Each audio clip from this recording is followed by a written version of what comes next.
So that about wraps it up for episode 2 of the Scott Rewatch podcast, covering Where There's a Will, There's a Fae. Of the Scott Rewatch podcast? Is that what I just said? Well, no, you have to keep that in. Like, you can't get rid of that. Of the Scott Rewatch. Ah! That's okay. Clearly, that's a Freudian slip of what I wanted the title of this podcast to be.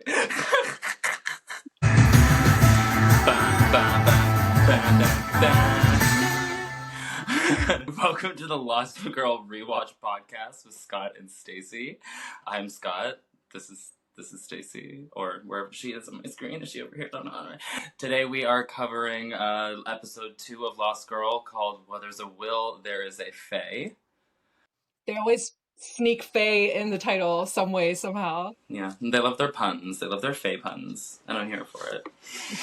The first episode, we come in and they're gathering materials for what Ken says is a crack shack, which is where Bo and them are currently living.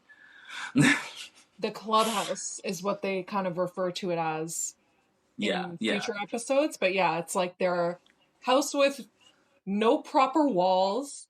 All their windows are like boarded up. It looks like they're preparing for a zombie apocalypse or something. Or they're just really wanting someone to come in and squat. Because that's what it seems. It looks like a house someone would squat in. You know, the real estate market in Toronto. Well, yeah, exactly. Like that's exactly the point I was making. I mean, like, people gotta do what they gotta do, right? So they're in a hardware store, and they come upon a very attractive looking man, and Bo's staring, and Kenzie's like, "You okay?" And she's like, "I'm hungry," and I'm like, "Girl, same." But Kenzie decides to step in and stops Bo from doing what she does, and the dude kind of gives like a, what's with that? And she says, "Trust me, buddy. You already got lucky." Like, I just saved your life, pal. You have no idea. Another great one-liner from Kenzie. So we flash to the woods at night. We can start to see, this is where our storyline of the episode is coming in. We flash to the woods at night. There's a man running through the woods, and every once in a while we see like a green flame explosion, just coming out of like a bunch of different directions. We can tell this is clearly somebody trying to confuse this man, but also green fire, look cool. We're going through the woods, he's running through the woods, and we see that flash of green light, and he almost falls off a cliff. And then he says to himself, or whatever is causing these explosions, "Nice try." As if this is almost something that he's been through before, as is an experience that he's had. He's perhaps been doing this sort of thing for a while. Not running, but like investigating is what it seems that this guy's doing. Whatever it was that this thing was doing to try and distract this man clearly did not work, because he comes to, I wrote down Hobbit hole in the ground, because it was very like, that's what it looked like to me. And then a giant treasure chest. It's like he found the leprechaun at the bottom of the rainbow. They threw in some green jewels on there on purpose, just to like give you that, like, because I think they maybe wanted you to think like, "Ooh, is this an episode with a leprechaun in it?" I feel like I don't know. I kind of felt like that's kind of what they were doing. So he finds this chest of treasures and jewels and all that, and he gets a little smirk on his face, and we go to our first episode that has the famous title sequence that I really, really enjoy. And I never skip it anytime. "I will live the life I choose." Hell yes, you will. Quotes to live by. Yeah, and like, honestly, like, there's so many shows where like you skip the credits. I feel like the only time I ever watched the credits from Game of Thrones was the first and the last episode, just to be like, well, I'm never gonna see these again, so I guess I'll watch them one last time. But like, I always skip them. That one's way too long. This is a 4 minutes, and it's gonna be your whole life. Yeah. So I never skip those credits. But we get to the end of those. She's gonna live the life she chooses, and we're back to Bo and Ken's redecorating in the room when, boom, we see another one of those green flames that we saw in the middle of the forest. Only it's in their living room. Like, come on, like, really? Our living room? And I love how at this moment, Bo, reaches for a weapon, and because they just got back from the hardware store, the only thing she finds is a plunger. And she's just holding this plunger in this menacing way. It's not even a used plunger. Brand new. The fear's gone. Yeah, brand new. So, like, the fear's like, I'm really not scared of that. And he says that it's a reflex. His name is Will. People call him Will of the Wisp. I mean, I've definitely heard that before. I'm sure there's lots of mythology behind that. I personally did not look any up, but I'm sure somebody may have. Of course I did. Which, by the way, okay, so for anyone who's watching the video here, now is the time that I need to show you this, like, very Lord of the Rings-esque brown leather notebook that I got. I feel like the camera doesn't pick it up very well. Maybe we'll post a picture of it on the Instagram for people to see it a little bit better. This is my, like, trying to be Trick, who we met in the last episode, having all the knowledge about the myths and the folklore and stuff. She wants you to know that this notebook is thousands of years old, and she's maintained deep knowledge from it, and you should all be terrified, is what she's trying to say. Run. Run. When I texted Scott a photo of this picture, I'm like, hey, look, I found the perfect notebook. He was like, if you open it and there's Latin writing in it, please set it on fire. I totally forgot that I said that. It was empty, unfortunately. I have to actually write into it. Yeah, she had to put her own witchcraft in there, damn it. Of course. Will of the Wisp comes from English folklore roots. It means foolish fire. It was actually, I guess, like, translated into Latin and then back. So igneus fatus is the Latin version of that. That's cool, because that guy's kind of a dope, and he can't, that's, oh, okay, that's awesome. Okay. So the reason why it's called foolish fire, there's a phenomenon called la luz mala, which means evil light in Latin American mythology.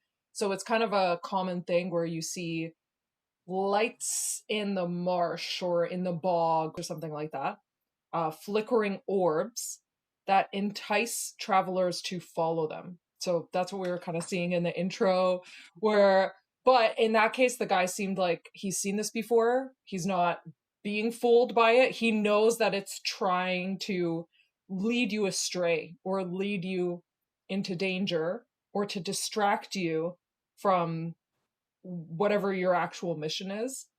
So I think that really sets up the whole rest of the episode. Like, yeah, like you said, like he wasn't fooled by it. Like that you just get boom, and he's like, girl, I've seen it before. I'm good. I already know what this is.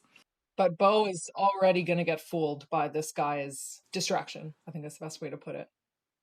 Well, to be honest, like this, like, because like I've watched the show before, but this episode gagged me when I watched it. I was like, ooh, these are so many twists that I do not remember. I was like, this is good. And then Kenzie says a fat joke.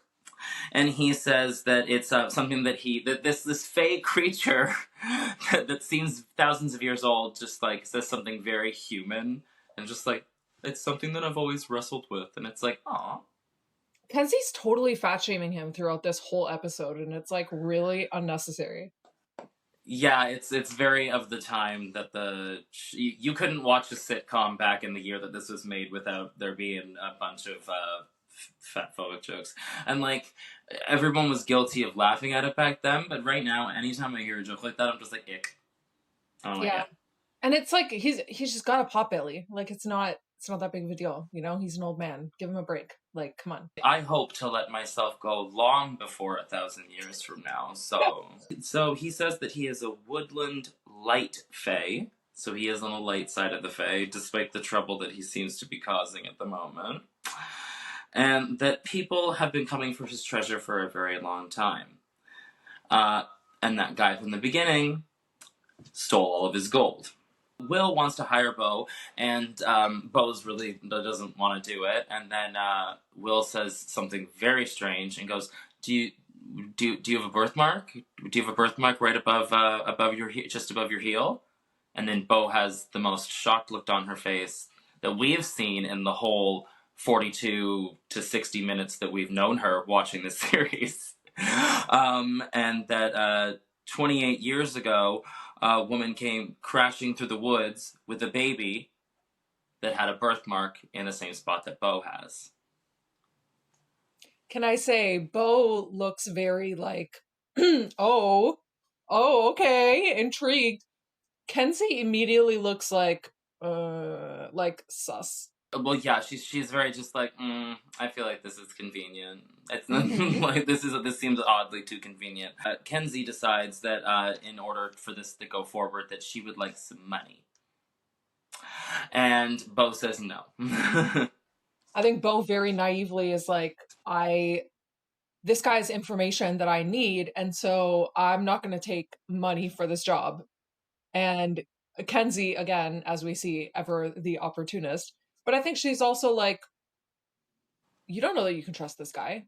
Like, he says he No. has information about you and where you come from, but you don't know if that's true or not. So we might as well make some money out of this deal as well. I mean, like I want to get something, maybe get fed or something. Because at this point, like we're allegedly these people, they have no source of income other than I suppose Ken's does steal wallets. She did say that she's a collector of fine wallets. So I think it's right before this scene. Actually, they're carrying in like a piece of furniture, and Kenzie's saying how heavy it is. And Bo is like, no problem. Like, she's just like, just lift. Like, she just says, like, nonchalantly, like, just lift. Bo is like, by the way, like, how did you get this? Like, I thought, we don't have the money to buy something like this. And Kenzie's like, oh, we liberated it. And Bo was like, okay, no, we're not going to steal. We're trying to not catch the attention of the Fae. We can't do anything that will attract attention. She says, we're not thieves. And Kenzie's like, thief is such a hard word. Think of it as redistribution. So she's a little communist going on over here, considering her background, But anyways. Oh my gosh. Oh, wow. Yeah, well, actually, yeah, no, that makes more sense. Yeah, now that you mentioned that, yeah. We put it as liberation. It's fine. They're going to make their place look good, and they have to do it somehow. But yeah, Kenzie's like, we're providing a service, right, to this guy. He did say, he came in and said he wants to hire her, right? So that implies they're going to get paid for this. But Bo says it's a risk she's willing to take. She doesn't want this guy's money. And so this is interesting. Okay, so it brings me back to the first episode when I said, Kenzie's pretty street smart. Why would she take a drink from a stranger at a bar? Like, she should know better. But we're also going to learn later, I don't even think it comes up in this episode, she likes to drink a lot. So all of these characters are like, they're multifaceted, right? So we know that Bo is very intelligent, very strong. It's going to be very hard for someone to take advantage of her. However, she doesn't know who she is, where she came from. She's desperate for answers. And so she's going to make some not so wise choices, not because she's naive, I don't think, but because she's desperate to understand like where she came from. Yeah, in her mind, she's like, I'm almost 30, and I have no idea who I am. That's a horrible thing for someone to have to deal with. Let alone if you're also a succubus. Yeah, I know. For a regular 30-year-old. But either way, I get it. So we go to the cops now. We're over with Dyson and Hale. That's right, Dyson and Hale, and we're in the cop station, and Bo's in there chatting up all the background police officers in there, and apparently she had said to them that she was Dyson's girlfriend. When they're all giving him that smirking look, like yeah, like dude, like ugh, God. Speaking of ugh, God, is the conversation that Hale is happening right before Bo comes in, which is about this. Oh, ooh! Oh, I didn't take any notes on that. I wanted to. I thought it was oh God! I was just like, let's skip right over that. That was gross. That was gross, but I had to do a little bit of folklore dive into that. Oh, right. Yes, of course. The Gemini thing, of course. Okay, so he called this woman a splitter, which is basically she can, like, make a duplicate of herself. And then, he's talking about his little threesome fantasy going on. Dyson is like, oh, she's a Gemini? So I looked up a splitter and a Gemini. I actually couldn't find anything on splitter, so I guess that's just a creation of the show. But Geminis, by the way, were two twin brothers, Castor and Pollux, in the original Greek myth. There's only like more modern artistic renditions of two female Gemini, but originally they're supposed to be a man. So I thought you would enjoy that Hale's threesome fantasy, if it was realistic, would actually be 3 men. I'm a lot less offended now. Oh, yeah. If you're not watching the video, guys, you really have to, just to see Scott's face that he just made right there. We go to the cops, and Bo wants help. Bo wants some help trying to figure out who this person is based on the belongings that were given to him in the backpack from Will to track down this man that stole all of his gold. Dyson says no. And then Bo decides, well, you do realize that I know a lot of stuff, and I could like tell people who you are, and I could blow up your life. Boom. So Dyson quickly changes his mind. Which, by the way, I think was an empty threat. Like, why would she do that? Because then she'd also out herself. Yeah, I think it was an empty threat for sure, but he couldn't. There's no way he could take the risk. I don't think. Not with how it seems, with how close he is to the Ash. I don't know. They seemed pretty friendly. I feel like he would get in a lot of trouble. After she blackmails Dyson, we go to the bar, and Bo meets Trick for the first time. Mm-hmm. I love this actor who plays Trick so much. I love his delivery. It's not even that like he puts you in such a false sense of security as Bo and the viewer. I'm just like, you know what? You may be up to no good, but you're relaxing about it. He has this like wise man archetype energy, like the, Hagrid almost is like, I have all this knowledge and I'm going to bring you into this world that you know nothing about, but I'm super friendly and I'm going to give you a cup of hot tea, It's like... Yeah, exactly, all of that. And then they talk with Trick privately. They get into the room and remarks that it kind of looks like something from Tolkien in his office. And then Trick says, well, where do you think he got it from? Okay. Before that, they have this very interesting exchange where, like, right before they go off to have this private conversation, Trick is telling her that the politics of remaining undeclared are complicated. And she says, in response, well, I'm not very political. And he says, that's not something you get to decide on your own. So what do you think Trick is insinuating there? That, like, he's going to choose for her? Other people are going to choose for her? Is it just a statement on where we are in politics today? Because at this point, you know what I mean? Like, it's like, you don't have a choice. Like, no matter what you do, it is. But obviously it wasn't. There was a different time back then. So I feel like back then, at the time of the show, you could say that you were not into politics, and you could probably actually be not into politics. It was just a thing that didn't feel as important to people back then. I don't know. But, so, I think it was that. I think it was eventually her actions, no matter what, and because of something that Trick clearly knows about this character's like grand destiny. You can just tell, like, he knows, like, you're gonna have to choose at some point. Like, it's like he knows. So we learn that she was born of 2 fays. Once they go into this private conversation in Trick's office, we'll call it, born of 2 fays because she has powers. And this is when we learn that if a fae mates with a human, the resulting offspring will not have abilities. So this means that both of Bo's parents were fae. We don't know what kind either one of them were, though. Yeah, another couple of great lines that Trick has in this scene.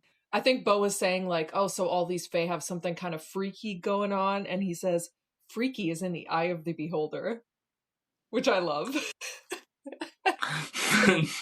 He also says that it's more comfortable for us to remain a myth. So she has to kind of sign into this guest book that he has. So everyone who comes into the bar, which at this point he only calls the doll. We'll know later it has a longer name, but the doll is like the short form. Mm-hmm. And anyone who comes in who's like new to the town has to kind of sign into this book. and they're supposed to also sign the name of both their parents, but obviously Bo doesn't know. She's just like going to sign this book. Like, should I be concerned if the person who signed this before me's name was Lucifer, or should I? Is he still here? And that we also find out that that the light and the dark fae have been on the edge of war for over 1,000 years, and that Bo needs to know why she was ditched. Is the next point that we run into. Is that she needs to know why she was ditched by her parents. That's her primary goal, it seems, at least for the foreseeable future. She has to know that. And at that cliffhanger, I think it'd be a good time for us to take a little break for some ads. But we will catch you on the flip side. We will be right back. No, we are not thieves. Thieves is such a harsh word.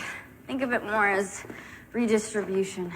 Oh my gosh, okay. Welcome back to the Lost Girl Rewatch. We had left off that the Fae were at the edge of war for 1,000 years. So I'm wondering what exactly it is that has been happening for the last 1,000 years that has made them so volatile. I'm sure we will learn in the future. They're at a Cold War right now. Oh, yeah.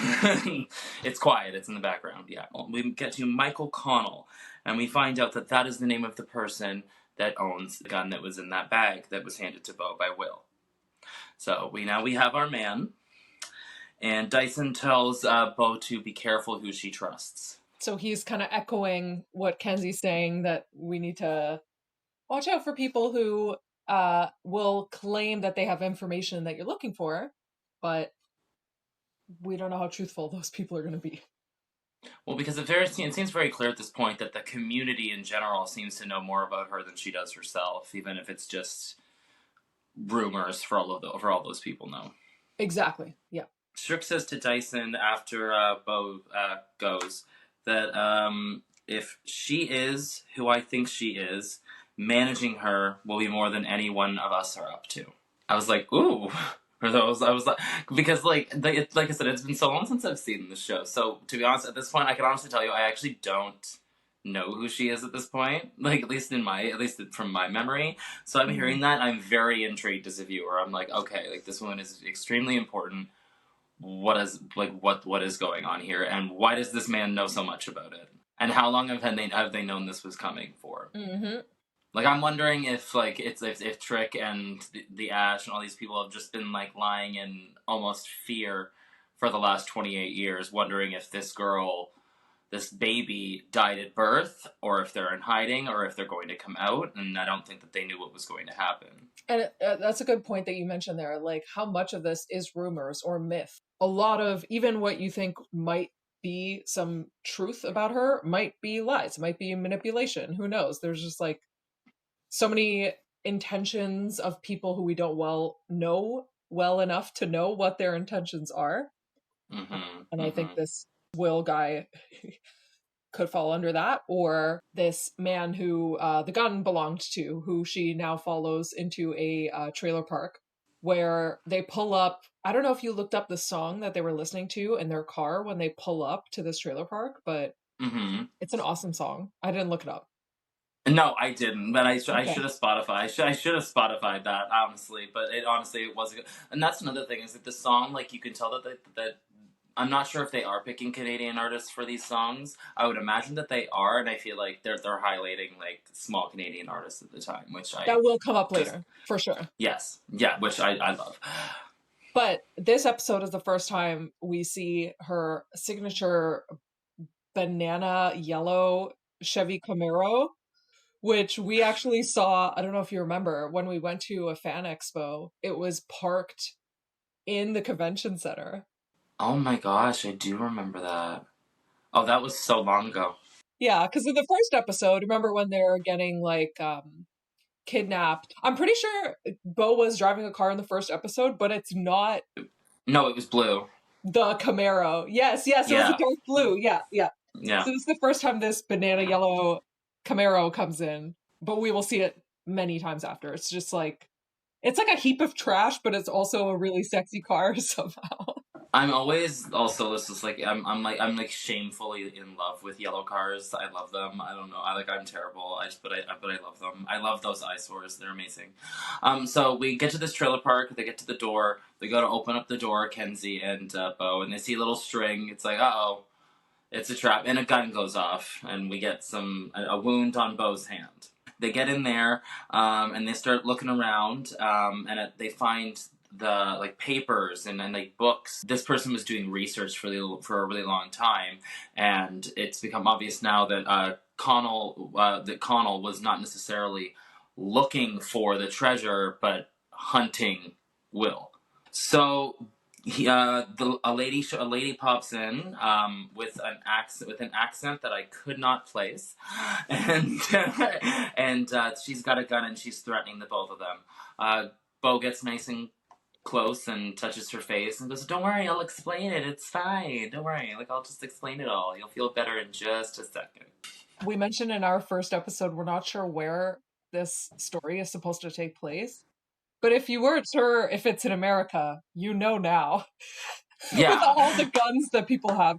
So the sign when they pull in, like, there's a fence, and it said, "Trespassers will be shot. Survivors will be shot again." I did not notice that. Okay, we're in America. So I think her accent is supposed to be, like, Southern? I don't know. But yeah. All we know is that we need to ignore the CN Tower in the background. You're in America. So she gets in there, she glamours this lady, and then she starts doing her thing to drain the lady, and Kenzie, I think rightfully so, steps in, and we get a really scary moment where Bo turns around and grabs Kenzie's neck out of anger with those glowing blue eyes. And honestly, it's such a cool. I like paused it. I was like, it was a really really cool shot. And Kenzie looks scared to death, but also I don't know. There was a kind of a look in her eye where she's just like, "Girl, you're gonna let go of my neck. Like you can stop now. You're gonna mess up my giant rose choker thing." I don't know what that was. Oh, that was a choice wardrobe item.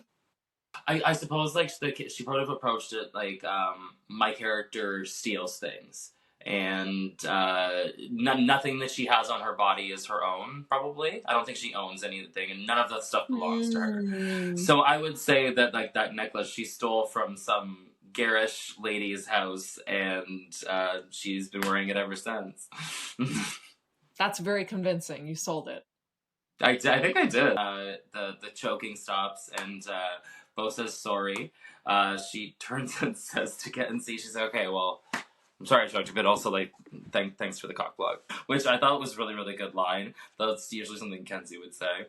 And then we notice Bo's hand has already healed, which we find out as a consequence of her feeding on someone. It's like instant, rapid healing. I think we actually didn't know that until now. We knew that she was like hungry and needed to feed, but not that she could literally heal her wounds from feeding. And Bo has decided to go to a jewelry store, and she threatens the owner to find out where Connell is, which was lovely. I loved that scene because like she's in there. He's like, "I don't know anything about what you're talking about, lady," and then she like chokes him. A lot of choking in this episode. And then she chokes him, and then right after he gives her the information, which is the Lakeview Motel, she says, straight before she leaves, she goes, "Oh, by the way, that emerald pendant right there, to die for," and then walks out. I like how she didn't need to use her powers here. She was just like, "Hey, you know what, buddy? This is what I need. I'm gonna get it." She can be intimidating just by herself. And Bo calls and says to meet at the motel. So we're at the motel that Bo has told Kenzie to meet them at. And Bo conveniently in the cleaners, I'm not sure if most cleaners cart keeps a spare uniform there, but like convenient. And she puts that on and slips into his room, and everything seems fine. She's like, "Hi, I'm here to clean." And then you can see him very clearly behind her just go and get his pew out.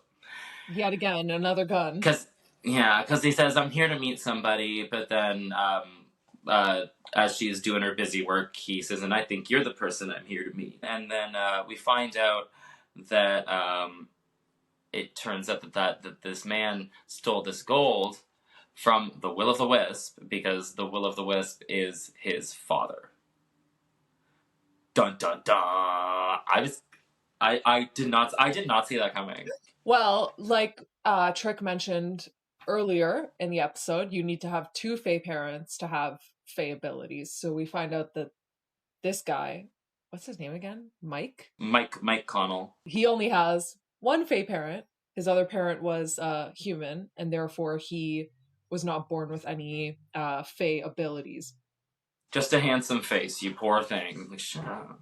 Meanwhile, outside, Kenzie is watching from, I mean, she can't see what's going on in the room, but she's, sitting in the car, just kind of, scoping things out. Oh, and this was freaky. Like, I was like, this was cool though. Yeah, so this guy who's wearing like a creepy cloak thing, just like casually detaches his head from his body, puts it down on this cart, and then pops into the room that Bo and Mike are in. So Kenzie very quickly comes running up to try to save the day.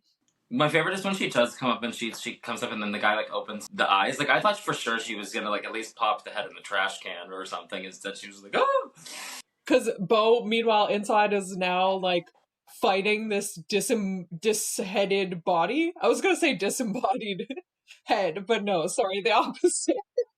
So after they deal with this person with a handy dandy broom that was broken in half, we find out a little bit of story from Michael that his mom was like a scientist type person, and she worked at a research station in the woods, and she stumbled upon Will of the Wisp one night, and they had a lovely evening with wine and a little hobbit shack, and I'm sure it was delightful. And from the resulting night, she got pregnant. Throughout the years, all of this man's mom, all she did her whole life was try to find this man again, and that she died with everyone thinking that she was crazy, and that she herself thinking that she herself was crazy. What an awful, torturous existence that must have been for that woman. Totally. How many people have seen weird things, weird lights in the woods, and people are going to think they're crazy? So I think a lot of people would keep something like that to themselves. So we find out that he doesn't want, that Michael Connell, he doesn't want the money. He doesn't want these jewels. He doesn't care about any of that stuff. He just wants to see his dad. And you're like, oh, okay. All right. And then Bo, the sweetheart that she is, she wants to make that happen for him. So after that happens, and they've killed that headless man, and they've had that lovely conversation, and we know what this man's motivations are now. We go back to the bar, and they're with Dyson and Bo and Kenzie. And Kenzie's getting a lot of looks in this bar because humans do not go in there. Mm-hmm. And she has been literally every single eye is on her in this bar. And Trick says she cannot be in here. And Bo says, wherever I go, she goes. And he says, do you claim her? And she says, yeah. She says no, like so nonchalantly, like someone offered her like a little sample at Costco. She's like, yes, sure, like yeah. And then she turns to Kenzie and goes, try not to steal anything. Of course. They said that they were attacked by this man who was who just his head off before he went into the fight. Which to me, honestly, it seems like one of those things where like a superhero has to like meditate on the ground to create a double of themselves to go somewhere else, and someone can just sneak up behind the double and just be like, well, you're defenseless right now. Just like, for me, it seems like a design flaw right off the start. Like, they evolved to remove their heads. I'm like, okay, but like, really, like, I'm not, unless they remove it and put it in a safe space before they go in to like kill some people, it's just like a complete like security risk in my mind. But we find out that this person is something called a Doulahan. Is that a real thing? Yes, it is. So Bo says, oh, it's like the Headless Horseman. But the Headless Horseman is a Doulahan, which is Irish folklore. So they are an omen of death when you see one. And we'll find out later in this episode, whoever initially called the Doulahan, like when they have a job to do, they will not stop until it is done. There's no calling it off. There's no canceling. And that's how it always is in any other form of media. It's like, once you hire the assassin, it's like, no, call it off. And it's like, no, it's too late. You already asked for the job to be done. It's getting done. Like, and I feel like that's always the way it goes. They're mercenaries of the Fey world in the context of Lost Girl, and they've evolved to remove their heads. I'm not sure if that's a step forward, if we want to call it evolution, but sure. Okay, why not? For intimidation. And Bo was like, well, I can attest that it was definitely intimidating. Yeah, she's like, if their job is to scare people, like, it works. So Bo needs Lauren. Bo mentions to Dyson that she needs Lauren to deal with her lethal libido. Love it. And Dyson smirks and says there are other ways to deal with that. And it's like,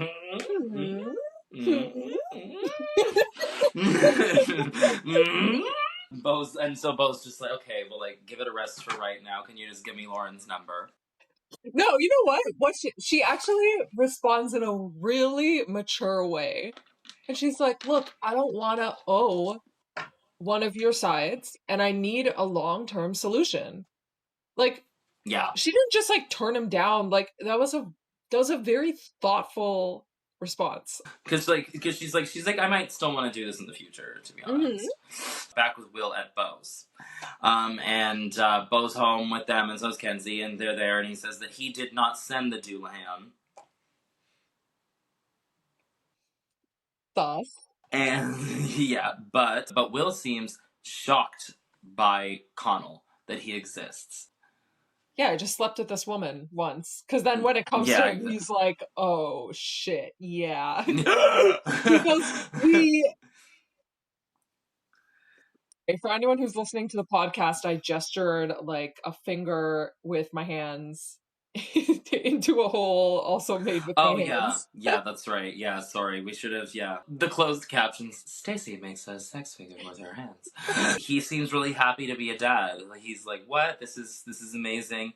And that Connell wants to meet, that's what Ken says. And Will wants to meet him too. And we're led to believe that this is so sweet. Like, honestly, like, at this point, I didn't have any trepidations. I thought this was just going to be like, this will be a nice, positive episode. We're only 2 episodes in, so we're not taught to think that everything's going to go wrong every time yet. So after that scene, we flash to Lauren's lab. And I don't know, how did she just walk in there, was my question. Because I was very confused by that. The Ash has no security. Yeah, no, I guess not. Like, maybe he wasn't there in the building, or like, I also, does Lauren ever go home? Like, she just happened to be there. She asks for help with controlling her hunger, and Lauren says that she has something that she's used on an incubus. Incubus? Is the male form of a succubus. Oh, okay. I bet they're hot. Lauren doesn't want to help just because, like, Bo hasn't picked a side yet. She said that she could be killed just for talking to her at this point. Mm-hmm. But she says, if you can't do it for me, do it for the next person I feed on, which was highly manipulative, but it worked. Again, it's kind of the same as, like, her response to Dyson. Like, you can't argue with that. Like, she's right.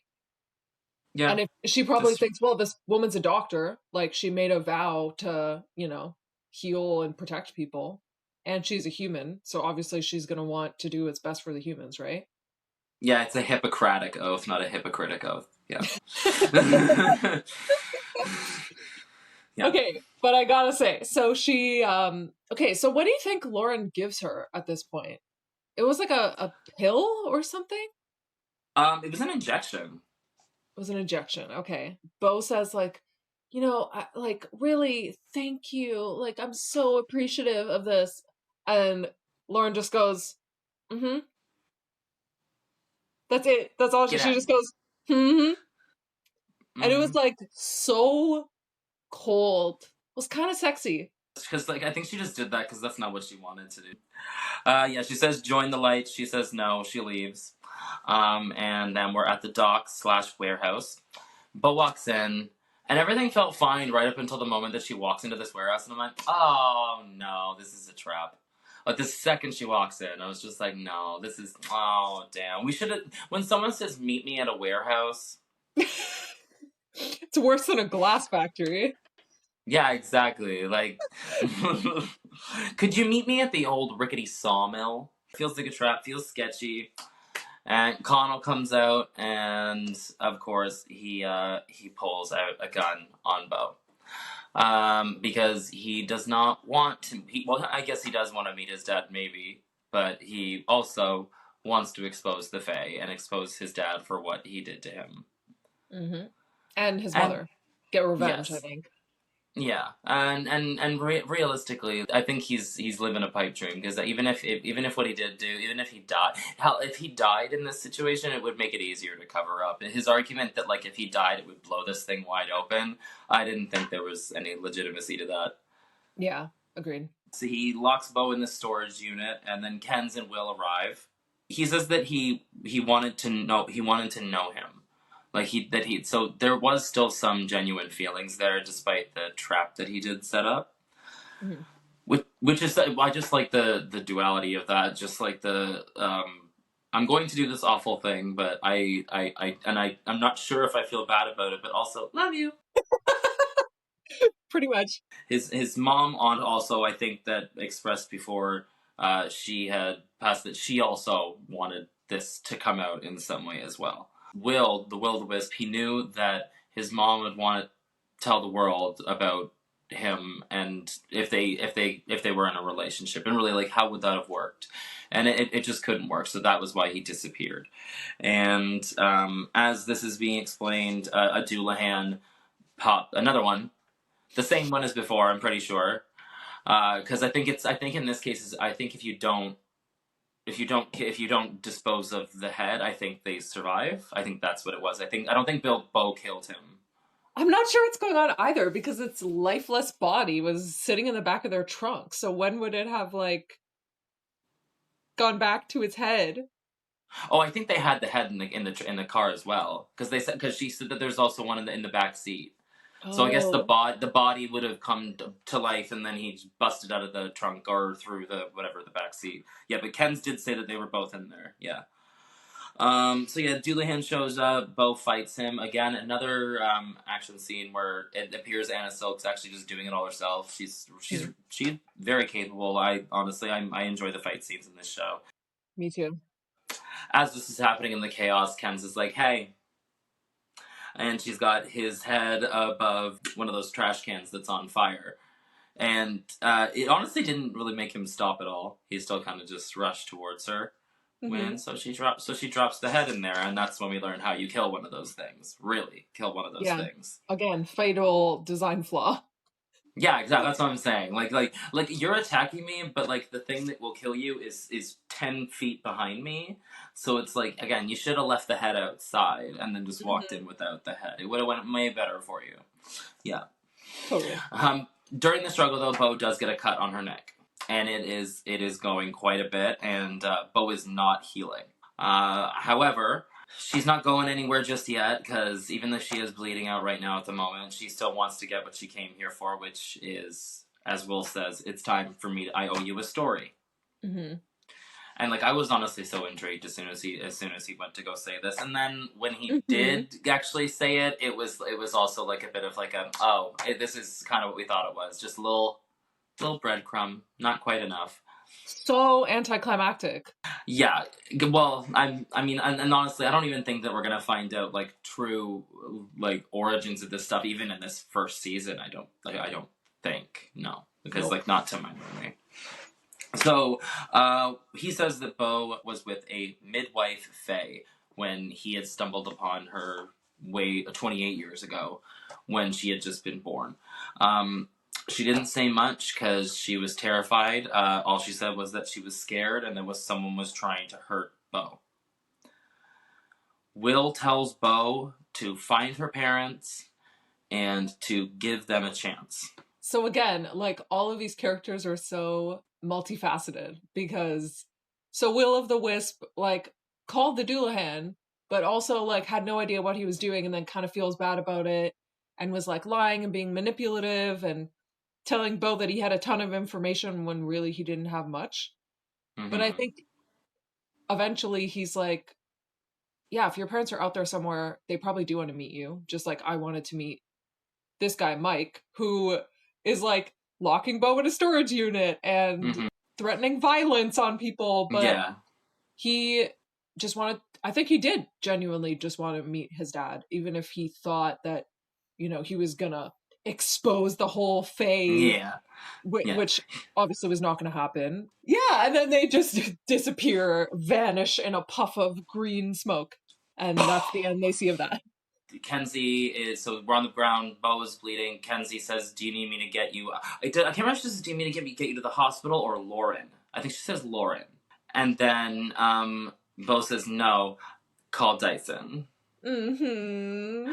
Bow wow, bow wow, wow. So at what point did they get a bed, a mattress, nice sheets in this clubhouse? We don't know, but they're there. Oh, the simple answer to this question, on the way home, well, Dyson and Bo were walking back to Bo's house. I'm assuming Kenzie was at Bed Bath & Beyond. And by Bed Bath & Beyond, I mean the alley behind Bed Bath & Beyond.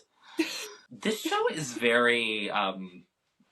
It's very sex forward. It really, really is. Like, it's a result of the channel that it originated from, which was Showcase, which before then was known for mostly Red Shoe Diary reruns, which were also very erotic. Like, the show is very, very sex forward, and I think that's kind of what drew Showcase to it to begin with.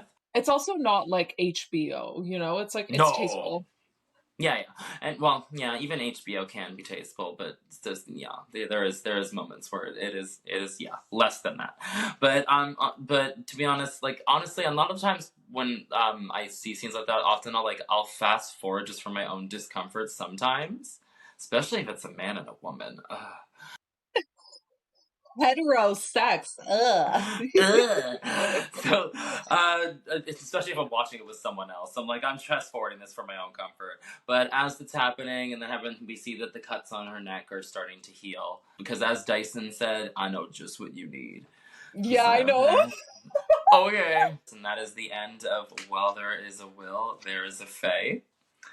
No cliffhanger on this episode. Nothing too crazy, but we definitely look forward to watching episode 3, whatever that one is about, because I don't remember. Rewatching, but also watching for the first time as if anew. Actually, I've already talked to a few people who started listening to our podcast, and they were like, I've never watched this show before. And one of our mutual friends, he's going to be rewatching it for the first time in almost a decade along with us, which is like my most humble honor. I mean, that's what we're here for, obviously. So I love that. Scott did post on our Instagram in a highlight all of the different spots where you can watch the show. If you're not able to get it on Blu-ray like Scott did, we have the hookup for you. If you go on Apple TV, it's $14.99 a season, which is not expensive. It's not expensive at all, and like, that's what I plan to do once I get to the end of my Blu-ray collection. So that about wraps up episode 2 of the Lost Girl Rewatch podcast with Scott and Stacie, covering episode 2 of Lost Girl, Where There's a Will, There's a Fae. We can't wait to watch episode 3 and be back with you guys for the next episode. Until then, we love you. Thank you so much for tuning in. Don't forget to subscribe to us and on Spotify, YouTube, wherever you get your podcasts. Yeah, we appreciate you guys watching. Wow. Bye. Bye, everybody.